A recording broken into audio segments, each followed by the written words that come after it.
नमस्कार, मैं जनमुक्ता शिवम गौतम। और जिस तरीके से दिल्ली सरकार और दिल्ली के उपराज्यपाल अनिल बैजल के बीच एक राजनीतिक लड़ाई चलती रहती है, उसी कड़ी में आज एक और बड़ा झटका अनिल बैजल ने दिया दिल्ली के मुख्यमंत्री अरविंद केजरीवाल और उसके नायब मनीष सिसोदिया को। झटके तो दरअसल दो दिए, लेकिन दूसरे झटके की बात बाद में करेंगे क्योंकि वो हल्का है। लेकिन जो बड़ा झटका था वो ये था कि दिल्ली की कैबिनेट ने एक प्रस्ताव जो पहले से राज्यपाल की तरफ से आया हुआ था उसको वापस कर दिया था और ये कहा था कि जो दिल्ली पुलिस अपने वकील नियुक्त करना चाहती है वो ठीक नहीं है। वो निष्पक्षता के साथ दिल्ली पुलिस और दंगों के जो अपराधी या जो निर्दोष लोग फंसाए जाएंगे उनका पक्ष नहीं रखेंगे। इसलिए दिल्ली पुलिस के लिए दिल्ली सरकार ने नए पैनल को सुझाया था, जिसको वापस कर दिया अनिल बैजल ने। और उन्होंने कहा कि ये जो पैनल है जिसमें 6 लोग हैं, यही पैनल तुम्हें मानना पड़ेगा। और बाद में दिल्ली सरकार ने उसी पैनल को स्वीकार करने का आदेश पारित कर दिया, यानी कि इम्प्लीमेंट कर दिया। दरअसल दिल्ली की जो गवर्नमेंट है आम आदमी पार्टी की, ये चाहती थी कि जो दंगाई हैं उनके खिलाफ उतना स्ट्रॉन्ग केस न बनाया जाए, उनको बचाया जाए, क्योंकि दिल्ली दंगों में दिल्ली की इस आम आदमी पार्टी के तमाम लोग शामिल रहे हैं। इसका एक पार्षद ताहिर हुसैन इन दंगों का सबसे बड़ा मास्टरमाइंड बताया गया है। और उसके साथ साथ अमानतुल्लाह खान से लेकर सज्जिल इमाम जैसे तमाम ऐसे लोग हैं जो दिल्ली की आम आदमी पार्टी से जुड़े रहे हैं। और इनको बचाने के लिए संजय सिंह से लेकर मनीष सिसोदिया तक उनके पक्ष में बयान भी देते रहे थे। ताहिर हुसैन को बचाने के लिए तमाम टीवी चैनलों ने भी मुहिम चढ़ाई थी, जिसमें रवीश कुमार नाम का एक तथाकथित पक्षकार भी है जो खुद को कहता तो पत्रकार है, लेकिन वास्तव में वो किसके इशारों पर किस तरीके से काम करता है आज पूरे देश को पता चल चुका है। और इसीलिए दिल्ली पुलिस के जो पैनल में 6 वकीलों के नाम दिए गए थे उनको खारिज करने की कोशिश की थी। और इसको लेकर उपराज्यपाल की तरफ से कहा भी गया था कि ये बहुत पहले इनके पास आया था, लेकिन आज इन्होंने आखिरी समय में इसको बदलने का जो ड्रामा किया है वो इसलिए है कि जाँच को प्रभावित किया जा सके और कोर्ट के अंदर इस तरीके की जो दलीलें हैं उनको प्रभावित किया जा सके। लेकिन बाद में एलजी अनिल बैजल ने उन सभी नामों को दोबारा से दिल्ली सरकार के पास भेजा और ये कहा कि ये आपको स्वीकार करने ही पड़ेंगे, क्योंकि दिल्ली पुलिस गृह मंत्रालय के अधीन है और संविधान के आर्टिकल 239 की धारा 4 जो ए के तहत मैं आपको ये आदेश देता हूं जिसे आप टाल नहीं सकते हैं। जिन 6 वकीलों को अब दिल्ली पुलिस का पक्ष रखना है उनमें सॉलिसिटर जनरल तुषार मेहता, उसके अलावा additional solicitor general Amal Lekhi और additional solicitor general Chetan Sharma और additional solicitor general SV Raju होंगे। उसके अलावा 2 और वकीलों अमित महाजन और रजत नायर के नाम इस पैनल में शामिल हैं। अब यही वकील दिल्ली पुलिस का जो पक्ष है वो कोर्ट के अंदर रखेंगे। 84 मामलों में ये पूरा का पूरा पक्ष उन्हें रखना है, जो कि एफआईआर हुई थी और इसको लेकर तमाम केसेस अब तक चलते रहे हैं। और उसको लेकर दिल्ली सरकार ने यह मुद्दा बनाया था कि चूंकि हाईकोर्ट ने इस मामले में दिल्ली पुलिस पर 1-2 मामलों में सवाल उठाए थे, इसलिए वो निष्पक्ष जांच करेगी या निष्पक्ष तरीके से अपराधियों को सजा दिला पाएगी, ये कहना मुमकिन नहीं है। और दूसरी तरफ मनीष सिसोदिया ने यह तर्क दिया था कि चूंकि हम नहीं चाहते कि किसी दोषी को छोड़ा जाए और हम ये भी नहीं चाहते कि किसी निर्दोष को इसमें फंसाया जाए। दरअसल दिल्ली सरकार की चिंता यही है कि वो जितने दंगाइयों के नाम आए हैं उनमें से ज़्यादातर आम आदमी पार्टी से संबंध रखते हैं, केजरीवाल की पार्टी के करीबी रहे हैं और विधायक पार्षद तक हैं। तो ऐसे लोगों को बचाने की कोशिशों में लगी हुई थी और इसके लिए राहुल मेहरा नाम के आम आदमी पार्टी के ही एक पूर्व कार्यकर्ता और वकील ने इसको लेकर ऑब्जेक्शन उठाया था और बात कहने की कोशिश की थी। लेकिन उपराज्यपाल अनिल बैजल ने इस पूरे मामले को सिरे से नकार दिया, जो कि एक बहुत बड़ा झटका लगा आम आदमी पार्टी को। दूसरा झटका दिया गया उपराज्यपाल अनिल बैजल के द्वारा कि दिल्ली सरकार ने एक अनलॉक की प्रक्रिया के तहत एक आदेश पारित किया था और इसमें यह कहा था कि दिल्ली में जो नाइट कर्फ्यू था उसको खत्म कर दिया जाए और उसके अलावा जो साप्ताहिक बाजार लगते हैं, होटल वगैरह है, उनको खोलने की इजाज़त दे दी जाए। लेकिन इसको उपराज्यपाल अनिल बैजल ने ये कहते हुए स्वीकार कर दिया क्योंकि अभी ये कोरोना का मामला बहुत ज़्यादा है, दिल्ली में सबसे ज़्यादा केसेस आए थे और ऐसी स्थिति में अगर साप्ताहिक बाज़ारों को खोलने की इजाज़त दे दी जाएगी तो भीड़ भाड़ बढ़ेगी और उससे काफ़ी ज़्यादा खतरा दोबारा से बढ़ जाएगा। और जिस तरीके से दिल्ली सरकार पहले से कोरोना को लेकर पूरे देश में दहशत फैलाने की कोशिश कर रही थी, खासकर दिल्ली में, दिल्ली से मजदूरों को पहले पलायन के लिए मजबूर किया गया और उसके बाद जब पूरे देश में तो कोरोना धीरे धीरे बढ़ रहा था, तब दिल्ली के उप मुख्यमंत्री मनीष सिसोदिया ने यह कहा था कि 31 जून तक दिल्ली में 2 लाख केसेस हो जाएंगे और 31 जुलाई तक 5.5 लाख केस होने की उम्मीद है, क्योंकि जिस गति से दिल्ली में कोरोना बढ़ रहा है उस गति से ये अब तक सोशल स्प्रेडिंग की स्थिति में आ चुका है, यानी कि इसको अब रोका नहीं जा सकता है। कम्युनिटी स्प्रेडिंग इसको बोला गया था।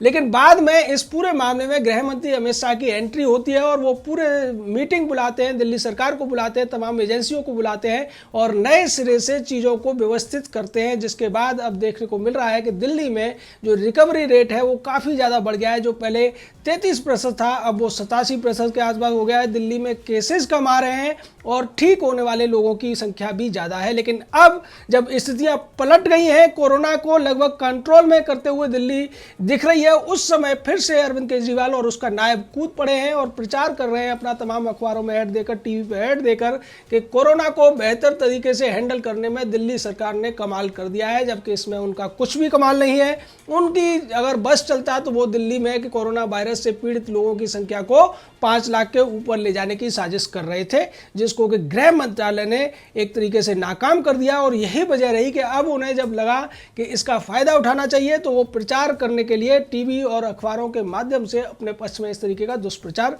करने लगे। इसको लेकर भारतीय जनता पार्टी ने भी हमला बोला और ये कहा कि वो नायब का वो बयान जरूर सुन लीजिए, जिसमें ये कह रहा था कि 31 जुलाई तक दिल्ली में 5.5 लाख मामले हो जाएंगे और दिल्ली में कम्युनिटी स्प्रेड हो चुका है और इसको नहीं रोका जा सकता है। तो सीधे तौर पर जब कोई अच्छा काम होता है तो दिल्ली सरकार, आम आदमी पार्टी दूसरों के बजाय खुद श्रेय लगने लगती है, चाहे उसके लिए मेहनत किसी और ने की हो। और जब कोई गलत काम हो जाता है तो उसके अपने कुकर्मों को छुपाने के लिए दूसरों के ऊपर दोषारोपण करते हैं। दिल्ली दंगों में जिस तरीके से इसकी पार्टी का एक पार्षद सबसे पहले पकड़ा गया, उसको बचाने की कोशिश इन्होंने की। संजय सिंह जो राज्यसभा का सांसद है, उसने यहाँ तक कहा कि वो उसके संपर्क में था और उससे मदद मांग रहा था, उसने पुलिस से भी बात की थी। बाद में जब वो फंसता हुआ नजर आया तो आम आदमी पार्टी ने उससे पल्ला झाड़ लिया। फिर इसका जो विधायक है अमानतुल्लाह खान, जो शाहीन बाग का पूरा जो उपद्रव हुआ था, दंगा प्रदर्शन जो कुछ भी हुआ था, उसके पीछे सबसे बड़ा हाथ उसी का बताया गया था। शर्जील इमाम से लेकर तमाम लोगों के नाम इसमें आए थे। उसके बाद दिल्ली पुलिस ने जब कार्रवाई की तब भी आम आदमी पार्टी की तरफ से ये कहा गया था कि दिल्ली पुलिस ने ही दंगे कराए हैं। और एक जो वीडियो था जिसमें पुलिस वाले पानी से आग बुझाते हुए नजर आ रहे थे, उस वीडियो को मनीष सिसोदिया ने यह कहते हुए शेयर किया था कि देखिए दिल्ली पुलिस किस तरीके से पेट्रोल डालकर बस में आग लगा रही है।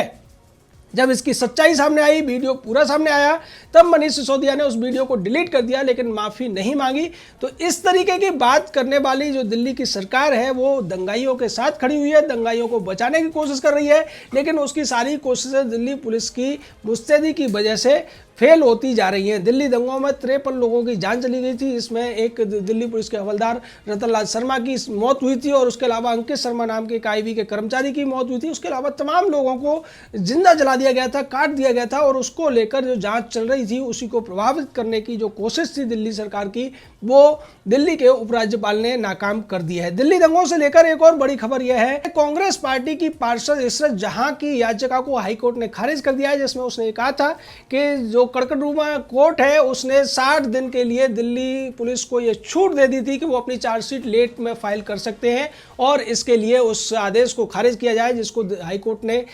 खारिज कर दिया इस याचिका को और कह दिया कि इस याचिका में कोई मेरिट नहीं है। पुलिस अपना काम कर रही है और उसमें समय ज़्यादा लग सकता है, इसमें कोई ज़रूरी नहीं है कि अदालत हस्तक्षेप करे। और इसको लेकर दिल्ली पुलिस की तरफ से भी तर्क दिया गया था कि जो छोटी अदालत है, जो उसने जो फैसला लिया है वो सोच समझ कर लिया है और इसलिए हाईकोर्ट को इसमें हस्तक्षेप नहीं करना चाहिए। हाईकोर्ट ने दिल्ली पुलिस के तर्क को माना और ये कहा कि इशरत जहां का जो तर्क है वो बेईमानी है। दरअसल इशरत जहां और खालिद सैफी ने दिल्ली के शाहदरा इलाके में लोगों को भड़काने का काम किया था, दंगों को भड़काने के लिए लोगों में अफवाहें फैलाई थी, जिसकी वजह से इशरत जहां अभी जेल में है और जेल से बचने के लिए वो इस तरीके की दलील देती हुई नजर आ रही है। तो दिल्ली दंगों को लेकर जो जांच चल रही है वो सही दिशा में आगे बढ़ रही है, पुलिस अपना काम कर रही है, कोर्ट भी अपना काम कर रहा है, लेकिन दिल्ली सरकार ये चाहती है कि इस जाँच को प्रभावित किया जाए, कोर्ट को प्रभावित किया जाए। इसीलिए उन्होंने वकीलों को बदलने की बात की, पहले जाँच समाज को प्रभावित करने की कोशिश की। इन सारी कोशिशों के बावजूद वो अपने मकसद में कामयाब होते हुए नहीं दिखाई दे रहे और इसका ऐसा लगता है कि इसका बहुत बड़ा झटका अरविंद केजरीवाल और मनीष सिसोदिया को लग रहा है, क्योंकि वो चाहते थे कि इन दंगों में जो उनकी पार्टी के लोगों के नाम आ रहे हैं, जो उनकी पार्टी से जुड़े हुए पदाधिकारियों के, विधायकों, पार्षदों के नाम आ रहे हैं, उनको बचा लिया जाए और अपने जो दामन है उस पर जो तमाम कालिख पुत गई है उसको किसी तरीके से साफ करने की कोशिश की जाए। लेकिन चूंकि अरविंद केजरीवाल और उसकी पूरी की पूरी पार्टी झूठ के सहारे अपने आप को चमकाने की कोशिशों में हमेशा आगे रहते हैं, लेकिन सरकारी एजेंसियों और खासकर दिल्ली के जो उपराज्यपाल हैं अनिल बैजल, वो इस बात को अच्छी तरह से समझते हैं। इसीलिए उन्होंने जो गृह मंत्रालय का पैनल था, दिल्ली पुलिस का पैनल था, उसी को बहाल करने का आदेश दिया और साथ ही साथ दिल्ली में जो साप्ताहिक बाजार खोलने के नाम पर अरविंद केजरीवाल एक अलग तरीके की राजनीति खेलना चाहते थे और होटलों के नाम पर जो खेल खेल रहे थे उसको भी उपराज्यपाल ने अब खारिज कर दिया है। ये दो तरफा झटका है जिससे अभी दिल्ली सरकार को उभरने में टाइम लगेगा। जय हिंद, जय भारत।